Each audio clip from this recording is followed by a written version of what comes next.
লাইফটাকে জটিল বানাবেন না। অল্প কয়েকদিনের দুনিয়া এমনি কেটে যাবে, এটা ওই দিকে যেন না ঠকি, ওইটা খেয়াল রাখবেন। ওইখানে ঠকলে সব শেষ, আমও শেষ, সালাও শেষ। ওইখানে যেন ঠকে না যায়, এটা খেয়াল রাখতে হবে। তাহলে প্রথম ফ্যাক্টর হচ্ছে সুখী সমৃদ্ধ জীবনের will make our life simple.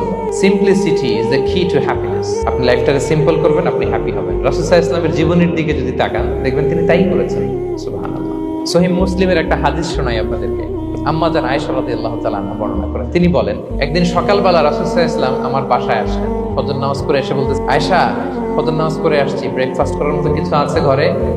ইয়া রাসূলুল্লাহ, কিছু নেই। নাই?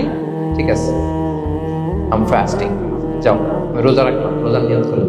কত ইজি গোয়িং, কত সিম্পল বানিয়েছেন লাইফটা। আচ্ছা, আমরা হলে কি করতাম? একটু মিলাই নিজের সাথে। সাধারণত আমরা যেটা করতাম, আমরা অনেকে রেখে যেতাম। প্রিয় ভাইরা, ঘরে কিছু নাই মানে তুমি আগে জানাবা না আমাকে? হ্যাঁ, গত রাতে বললে তো কিছু নিয়ে আসতে পারতাম।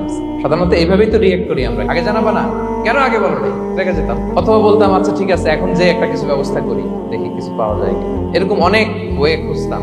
তো রাসূল সাল্লাল্লাহু আলাইহি ওয়াসাল্লাম এই কোনো অপশন না নিয়ে বললেন, okay, there is no food for breakfast, I am gonna fast ফাইন্নী সাইম। ঠিক আছে, খাবার যখন নাই, আমি রোজাই রেখে দিলাম। সুবহানাল্লাহ। এভাবে তিনি তার লাইফ লিড করেছেন। Make your life simple, you'll be happy. জটিল না করে সহজ করুন, আপনি হ্যাপি হবেন।